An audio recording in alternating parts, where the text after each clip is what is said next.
सभी को जय जिनेन्द्र। परम पूज्य आचार्य भगवंत शिवकोटि महाराज द्वारा विरचित मृत्यु पर लिखा गया सबसे प्राचीन ग्रंथ जिसमें संलेखना का वर्णन है, ऐसा परम पूजनीय परम आराध्य श्री भगवती आराधना ग्रंथादिराज का स्वाध्याय भव्योदय चैनल के ऊपर निरंतर चल रहा है। निरंतर जैनागम की गतिविधि से जुड़ने, जैनागम के शास्त्रों का विवेचन एवं जैन धर्म के बारे में जानने के लिए भव्योदय चैनल को सब्सक्राइब करें, लाइक करें, शेयर करें। आइए प्रारंभ करते हैं। मंगलम भगवान वीरो मंगलम गौतमो गणी मंगलम कुंदे कुंदाद्यो जैन धर्मोस्तु मंगलम सर्वमंगल मांगल्यम सर्वकल्याणिकारिकं प्रधानं सर्वधर्माणां जयनं जयतु शासनं जयनं जयतु शासनं जयनं जयतु शासनं सिद्धे जयप्रसिद्धे चौविहाराणा फलं पत्ते वंदिता अरहन्ते वोच्चम आराहणा। जय बोलिए देवादिदेव एक ऋषि बड़े बाबा आदिम तीर्थंकर आदिनाथ भगवान की। संत शिरोमणि परम पूज्य आचार्य गुरुदेव शिवकोटि मुनि महाराज की। परम पूज्य संत शिरोमणि आचार्य भगवंत गुरुदेव विद्यासागर जी महाराज की। परम पूज्य मुनि पुंगव सुधा सागर जी महाराज, अड़ादीप समस्त मुनियारिका संघ की जय। कल हम चर्चा कर रहे थे कि कितना भी चारित्र का पालन करे या कितना भी उग्र तप करे, यदि मिथ्या दृष्टि जीव है तो फिर उसका वह तप और चारित्र उसे मोक्ष प्रदान कराने वाला नहीं है। मिथ्या दृष्टि इष्ट को प्राप्त नहीं करता, क्योंकि इष्ट के मार्ग पर नहीं चलता। जो अपने इष्ट की प्राप्ति मार्ग पर नहीं चलता वह अपने इष्ट को प्राप्त नहीं करता। जैसे दक्षिण मथुरा से पाटलिपुत्र जाने का इच्छुक यदि दक्षिण दिशा में जाता है तो वह पाटलिपुत्र नहीं पहुंच सकता, उसी तरह मिथ्या दृष्टि भी प्रयोजनभूत मोक्ष को नहीं प्राप्त करता, क्योंकि निर्वृत्ति अर्थात मोक्ष का मार्ग या उपाय शायिक ज्ञान और शायिक चारित्र है, अथवा निर्वृत्ति का अर्थ तुष्टि है। जैसे मन की निवृत्ति का अर्थ मन की तुष्टि है, अर्थात उसे अनंत सुख प्राप्त नहीं होगा। स्पष्ट रूप से प्रत्येक पद की व्याख्या नहीं की है। आगे बतलाते हैं कि जब व्रत शील और तप से युक्त होने पर भी मिथ्यात्व द्वेष के कारण चिरकाल तक संसार में भ्रमण करता है, तो जो व्रतादि से हीन है उनका तो कहना ही क्या है। धरणिदम्पि संजमतो मिच्छादिट्ठितहाण पावेयि इट्ठं निबूयमग्गं उज्ञेण तवेण जोतोभि।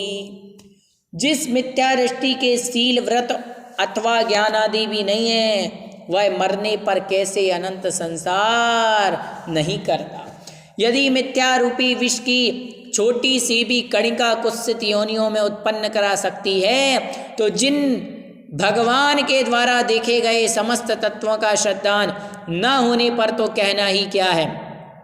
आचार्य भगवंत बतलाते हैं कि जो प्राणी व्रत आदि संयम आदि का पालन करता है वो मिथ्या दृष्टि है, तो उसके व्रत और संयम आदि मोक्ष को देने वाले नहीं हैं, जबकि वो तप आदि का पालन कर रहा है। लेकिन जो मिथ्या दृष्टि भी है और तपस्या आदि भी नहीं करता, उसका तो कहना ही क्या है। उसकी तो भगवान ही जाने। जिसके रात्रि भोजन का त्याग नहीं, मद्य मांस मधु का त्याग नहीं, सप्त व्यसन सेवन का त्याग नहीं, जिसके अष्ट मूल गुण का नियम नहीं, वह व्यक्ति अनंत अनंत काल तक दुर्गतियों में भटकता रहेगा। एक उदाहरण देता हूँ। एक माता थी, वह बड़ी मेहनत से सुबह भोजन पानी से निवृत्त होकर के और पापड़ बनाती है कि पापड़ बना लें, अभी धूप भी अच्छी हो रही है तो पापड़ जल्दी सूख जाएंगे। उसने सारा काम जल्दी जल्दी करके पापड़ बनाने बैठी और 50-60 पापड़ बना करके उसने छत पे सुखा दिए कि कल रिश्तेदार आएंगे तो उनके लिए हो जाएंगे, चाहिए पड़ेंगे, अच्छा लगता है। और छत पे पापड़ सुखाए और शाम को जा कर के देखा तो सारे पापड़ बंदर ने खराब कर दिए, आधे खा गए आधे खराब कर गए। अब बताओ, उस महिला को इतना दुख हुआ कि उसने शाम को खाना नहीं खाया। सुबह उसका मूड अलग अपसेट। अब परिवार के लोगों ने पूछा क्या हो गया? अरे क्या बताएं, हमने पापड़ इतनी मेहनत से बनाए थे वो बंदर खराब कर गए। कितनी मेहनत से बनाए थे वो पापड़, क्या हो गए? अब बताओ, शाम को रिश्तेदार आने वाले हैं, क्या होगा?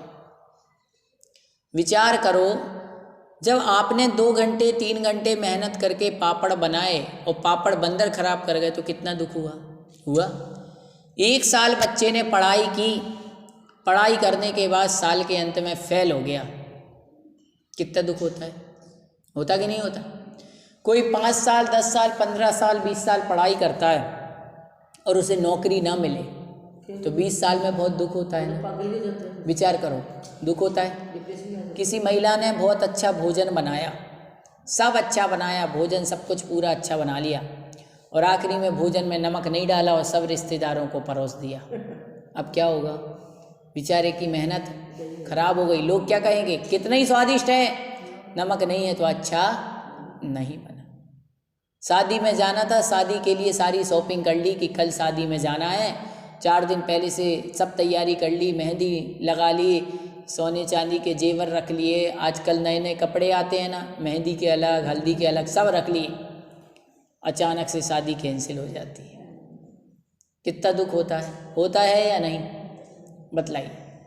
सोचिए, जब जरा से पापड़ टूट जाने पर, शादी कैंसिल हो जाने पर, बच्चे के फेल हो जाने पर, नौकरी ना मिलने पर हमें इतना दुख होता है, इतना दुख होता है। और जब ये मनुष्य पर्याय व्यर्थ में निकल जाती है तो सोचिए क्या होगा हमारा।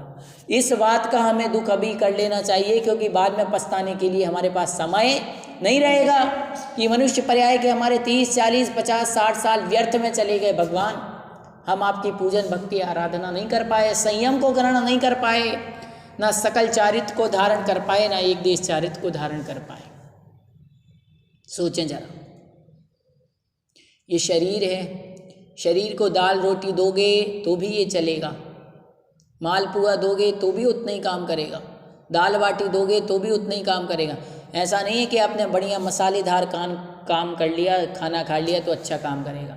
बताओ, आज अपन लोगों के पास सब कुछ है, अपन चांदी की प्लेट में अच्छे मसालेदार घी डाल के भोजन कर रहे हैं, और एक मजदूर आदमी, वो न्यूज़पेपर में आता ना, खाट पे लेकर के और एक मिट्टी के बर्तनों में रोटी और मिर्ची और नमक प्याज के साथ खा रहा है। अब शरीर दोनों का चल रहा कि नहीं? उसका ज़्यादा अच्छा चल रहा है। आप बताओ।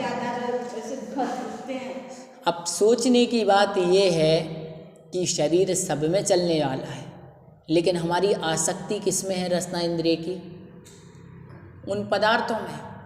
मीठा अच्छा लगता है, किसी को चरपरा अच्छा लगता है, किसी को कोई डिश अच्छी लगती है।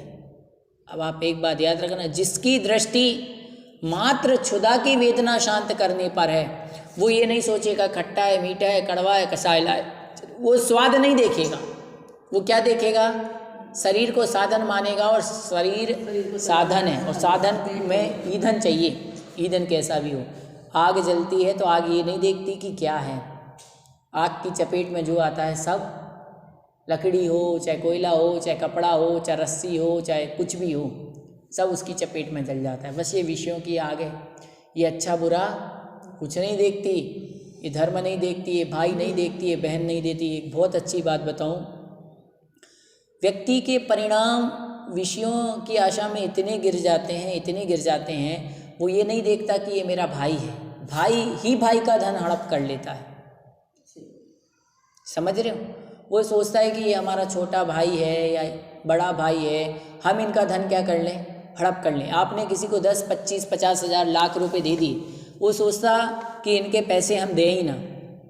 अब मांगने वाला एक बार मांगेगा, 2 बार मांगेगा, इज्जतदार आदमी क्या करेगा, 3 बार कहेगा, बस। अब लड़ाइयाँ करें क्या, बस बेर बन जाता है। अब आप पैसे मांगे, अब आपने पैसे मांगे और बुराइयाँ शुरू। और जब पैसे दे दिए, जब तो खूब अच्छे, अरे भाई साहब, विद्या भाभी जी आओ, बैठो, पधारो, नाश्ता करो, खल तो थारा निमंत्रण कराएं। और जब पैसे नहीं देना तो धीरे धीरे बोलचाल बंद, आना जाना बंद, अगला आदमी कुछ समझ जाएगा। अब बताओ, संसार में ये चल रहा है, कोई किसी का धन हड़प कर रहा है, कोई किसी का कुछ कर रहा है। और जो लोग धन का अपहरण कर लेते हैं, किसी का देते नहीं है, निश्चित रूप से अगले जन्म में एक एक पाई ब्याज सहित चुकाना पड़ती है। इसीलिए अपन को ये हमेशा याद रखना चाहिए, सम्यक दर्शन को प्राप्त करना है तो जीवन में रत्न 3 ही हैं, सम्यक दर्शन, सम्यक ज्ञान, सम्यक चारित्र। इनके अलावा जो है वो जड़ है और कुछ नहीं है। ये चिंतन हमारे लिए अपने मन में हमेशा लाना चाहिए, नहीं तो कुछ भी हो जाए, कितना ही तपस्या आदि का पालन कर लें, लेकिन हमारे लिए मुक्ति मिलने वाली नहीं। और फिर हम तो ठहरे ना, हमारे पास तपस्या है और ना कुछ। अब विचार करो कैसे प्राप्त होगा। इसीलिए अभ्यास करना है हमें। किसका अभ्यास करना है? धर्म का। आवश्यक नहीं होता कि आज के आज आप बिल्कुल संयमी जीवन जीने लगें। संयमी जीवन जीने के लिए पहले क्या किया जाता है? अभ्यास। दिन में 1 बार सामयिक करने का हम प्रयास करना चाहिए हमारे लिए। कम से कम दिन में 48 मिनट की सामयिक करो। 48 मिनट की नहीं होती है तो 24 मिनट की करो, 10 मिनट की ही करो, लेकिन एक आसन से बैठ करके, अपना एक आसन लगा करके भोजन किया। भोजन करने के बाद कोई छत पे बैठता है, कोई कहीं बैठता है, अपनी चटाई पे बैठ गए, आंख बंद की और 10 मिनट अपने ध्यान कर लिया। ये बताओ, अभी ये अपने ये सफाई करते हैं, अभी दिन में 3 बजे ऐसे कर सकते हैं क्या? समय करना कोई दिक्कत नहीं है, कर सकते हैं। हाँ, वही करते हैं। 3 बजे भी आप कर सकते हो, 4 बजे भी कर सकते हो, 5 बजे भी कर सकते हो, 12 बजे भी। मालूम क्यों? अपन व्रती नहीं है। व्रती का निश्चित समय है कि भाई उसको इतने इतने समय करना है, और कभी कभार उनका भी समय आगे पीछे होता है तो आगे पीछे सामयिक होती है। लेकिन अब अपन को तो अपना तो नियम नहीं है रोज करना है। अब जिस दिन आपका मन हो, वैसे तो रोज करो तो अच्छा है। अपने दोपहर में बैठ गए, 2 बजे बैठ गए, 3 बजे बैठ गए, 5 बजे बैठ गए, और 10 मिनट, 15 मिनट, 25 मिनट, जितने मिनट मन लिया, यही तो चिंतन करना कि भगवान संसार में ऐसी कौन कौन सी पर्याय हैं जिनमें हम भटक के नहीं आए। आप ये सोचो, जिस गाय को हम देखते हैं, अरे ये कैसी गाय है, ये सूकर कैसा है, किसी पर्याय में हम भी ऐसे ही भटकते थे। बताओ, सूकर को देख करके ग्लानि सबको होती कि नहीं? यदि हमारे छू जाए तो नहीं, लेकिन अपन ये नहीं सोचते हैं ना कि ये किसी न किसी जन्म में बस, अपना रिश्तेदार रहा। बस किसी जन्म में हमारा परिवार का, हमारी माता, हमारी पिता, हमारा भाई बंधु रहा होगा। ये विचार करो। सब एक भी ऐसा नहीं बस जिससे नाता नहीं रहा होगा। सबसे नाता, बस कर्म उसने खोटे किए तो त्रियंच पर्याय में मिला, हमने पुण्य किए तो मनुष्य पर्याय। अब बात ये चल रही है कि जब आपकी 1 घंटे 2 घंटे की मेहनत पापड़ बनाने व्यर्थ हुई तो आपको दुख हुआ। 1 साल बच्चे ने पढ़ाई की, फेल हो गया तो दुख हुआ कि नहीं?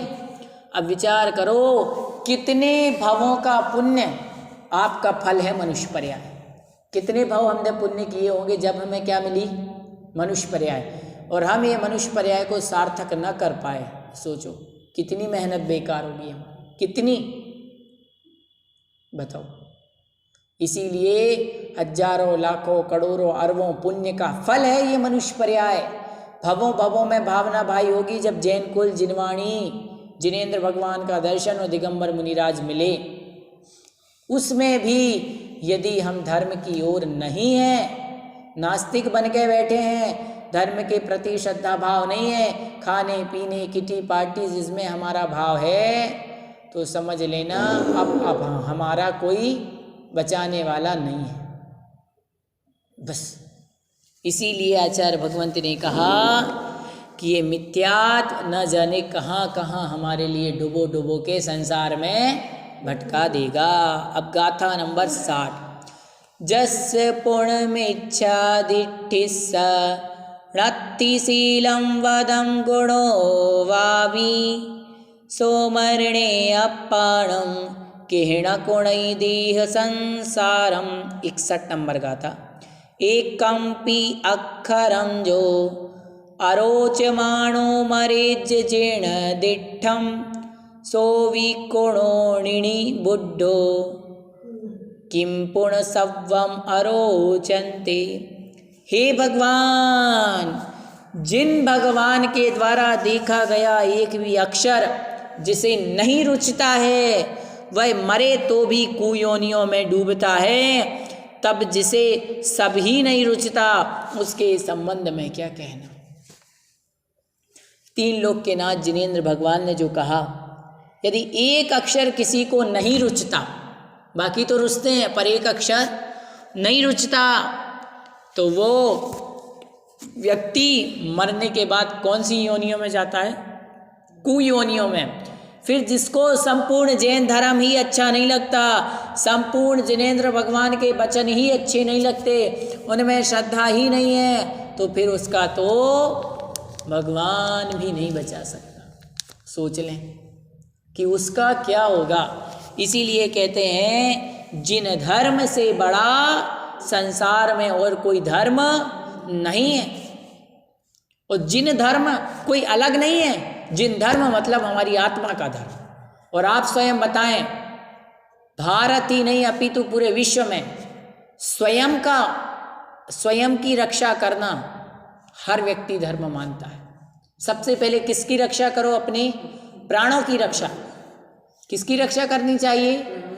यदि विचार करो, आपके घर में चोर आ जाएं और आपकी रसोई में ये क्या कहते हैं, तिजोरी में लाखों रुपए पड़े हुए हैं, सोना चांदी पड़ा हुआ है, आपकी पूरे जीवन की पूंजी पड़ी है, और आपकी गर्दन पे तलवार रख दिया जाए, जीवन या सोना चांदी? वो ये कहेगा मैं सोना चांदी ले जाऊं तो आपका जीवन छोड़ जाऊं, और आप सोना चांदी नहीं दोगे तो मैं आपका जीवन ले लूं। मार भी जाते हैं, ले भी जाते हैं। इसीलिए हम तो यही सोचेंगे, वो तो मारते ही हैं, वो मार भी देंगे, सोना चांदी भी लूट लेंगे, लेकिन हम क्या कहेंगे, भैया सोना चांदी चाहिए तो सब कुछ ले जाओ, लेकिन हमारे प्राण मत लो, क्योंकि ये प्राण बहुत ज़्यादा क्या है, अनमोल। एक बार सोना चांदी गया तो फिर से वापस आ सकता है, पर प्राण एक बार चले गए तो नहीं आ सकते। इसीलिए याद रखना, ये मनुष्य पर्याय है, ये बार बार प्राप्त नहीं होती, और प्राप्त भी हो जाए तो ऐसा जैन धर्म और आत्म कल्याण करने का साधन प्राप्त नहीं होता। अब संसार में जितने भी जीव हैं सभी के लिए सबसे महत्वपूर्ण क्या है? हमारी आत्मा। आत्मा ही नहीं रहेगी शरीर में तो शरीर का क्या करोगे आप? कुछ भी नहीं कर सकते।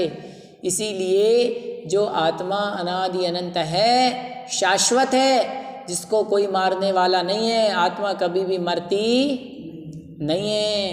एक भजन भी है, जो शस्त्रों से कटे न काटा, नहीं तोड़ सके कोई भाटा, मरता न मरी का मारा, यह आत्मा हमारा।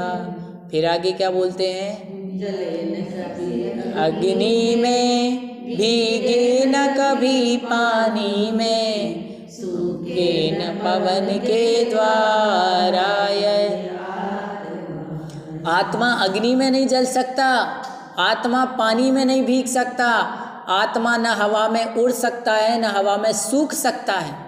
बताओ, न इसे कोई काट सकता है, न इसे कोई मार सकता है, न इससे कोई पत्थर के द्वारा इसका भेदन छेदन किया जा सकता है।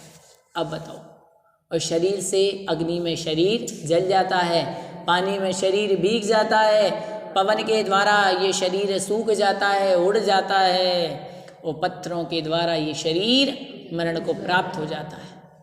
अब बताओ, तो आत्मा महत्वपूर्ण है या शरीर? बस इस शरीर तो हमें कई बार मिल गया, कई बार क्या, अनंतों बार मिल गया, लेकिन आत्मा जब से लेकर अब तक वही है, अनादिकाल से हमारी आत्मा यही है। इसीलिए कहते हैं प्रायोरिटी किसकी होनी चाहिए हमारे जीवन में? आत्मा की। तो क्या शरीर को बिल्कुल ही कुछ ना माने? नहीं, शरीर को गौण करना है, आत्मा की मुख्यता रखनी है। हमने शरीर को अलग नहीं किया, गौण करने का मतलब है शरीर को हमें साधन मानना है। अब साधन को भोजन अच्छा कराना है, सुन लो, भोजन में कमी नहीं करनी, पानी भी खूब पीना, ऐसा नहीं कि आप शरीर को बिल्कुल सुखा लो और तपस्या। शरीर को भी बराबर जो इसको ईंधन चाहिए साधन को, वो तो बराबर देना ही पड़ेगा। लेकिन इसका मतलब ये नहीं है कि आप इसमें जो चाहे वो डालो, इसको पुष्ट भी नहीं करना, नष्ट भी नहीं, बस फैलाना भी नहीं, इसको जल्दी से नष्ट भी नहीं करना और विषयों को पुष्ट नहीं करना। शरीर को तो कैसा बनाना? साधना के लिए मजबूत बनाना है, समझ गए? स्वाद के लिए नहीं खाना। किसके लिए खाना है? हमें स्वास्थ्य के लिए खाना है, सेहत के लिए खाना है, समझ गए? बस यही धर्म है। दृष्टि ही तो बदलना है, और क्या बदला? आपने बाजार की व्यर्थ की चीज़ों से अच्छी चीज़ें खाना पसंद कर ली, वो कहाँ गलत है? आपको एक बहुत अच्छी बात बताएं, इतने सारे आज द्रव्य आने लगे हैं, उनमें बाजार की चीज़ों में अनेक प्रकार के ऐसे रसायन, ऐसे केमिकल मिलाए जाते हैं जो शरीर में जा कर के तरह तरह की बीमारियों को उत्पन्न करते हैं और शरीर को आंतरिक रूप से कमज़ोर कर देते हैं। लोग सोचते हैं अब ये बाज़ार में तरह तरह के बॉर्नवीटा, कहीं हॉर्लिक्स, कहीं कुछ आती हैं। आजकल तो एक दूध आने लगा, पाउडर आता है, छोटे बच्चों को पानी में घोल के, दूध में घोल करके उसको, अरे गाय का निकला हुआ शुद्ध दूध तो पिलाओ आप, उससे बड़ी कोई शक्ति बच्चों के लिए प्रोटीन की नहीं हो सकती। बताओ। हाँ, अब आपको एक चीज़ बताएं, इनसे कुछ भी होने वाला नहीं। जो नीली थैली का दूध आता है वो दूध पिलाते हैं। नहीं, दूध हमें भी और सबको भी, देखो पैकेट का आने लगा वो बात अलग है। अब पैकेट में भी कहीं गाय का आता है, कहीं गाय का नहीं आता। अब क्या है कि वो अपन को मालूम नहीं है ज़्यादा जानकारी, लेकिन आपको एक चीज़ बताएं कि जिसके घर में गाय होती है और जिसके यहाँ गौशाला से दूध आता है, जो जहाँ गाय रहती है ना, चाहे 5 गाय रहें चाहे 10 गाय रहें, उनके यहाँ से जो दूध आता है, वो दूध आप प्रतिदिन बच्चों को 1 गिलास सुबह और 1 गिलास शाम को या जब भी वो पीते हैं दें, तो वो दूध आपके, ये कितने प्रकार के डिब्बे आते हैं ना, इनसे ज़्यादा काम क्या करेगा? ये दूध करेगा। आप उबली हुई, कुछ नहीं, उबली हुई छोटे बच्चों को दाल का पानी, उबली हुई मूंग की दाल होती है ना, मूंग के ऊपर आते हैं, उसकी आप पतली पतली दाल का पानी पिला दो, वो पानी कितना काम कर जाएगा, उसमें इतना प्रोटीन रहता है, आपको मालूम है।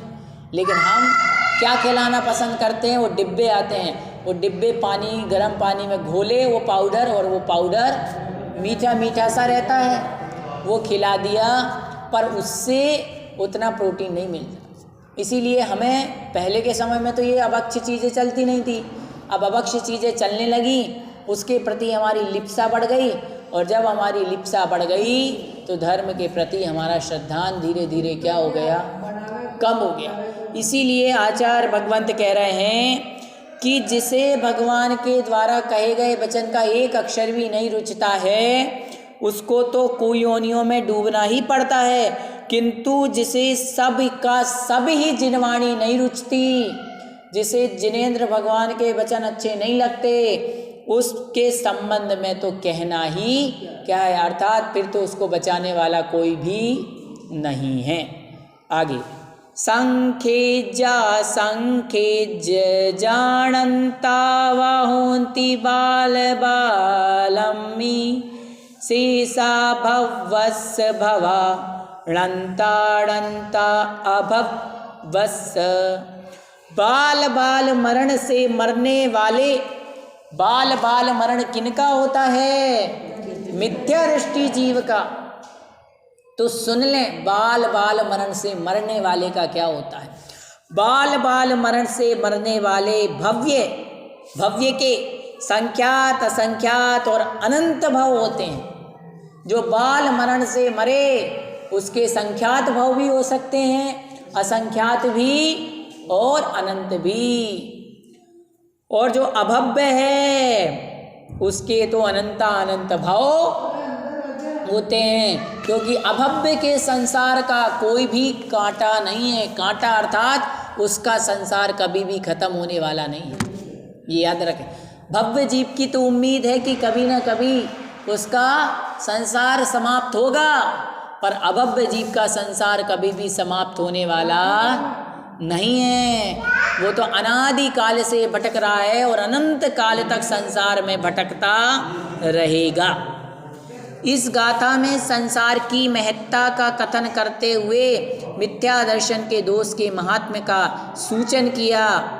आचार्य भगवंत ने बतलाया, गाथा का अर्थ यह हुआ कि बाल बाल मरण से मरने वाला भव्य जीव के संख्यात असंख्यात और अनंत भाव शेष होते हैं और अभव्य के अनंता अनंत भाव शेष होते हैं। इसलिए महानुभाव ये विचार कर लो कि अब हमारे लिए बाल बाल मरण नहीं करना है। मरेंगे तो बाल बाल मरण से नहीं मरेंगे, कम से कम बाल पंडित मरण। पंडित नहीं ले सकते तो पंडित मरण मुनि बन के मरेंगे। मुनि नहीं बन सके तो व्रती बन करके मरेंगे। व्रती नहीं बन सके तो सच्चे सम्यक दृष्टि बन करके बाल मरण करेंगे।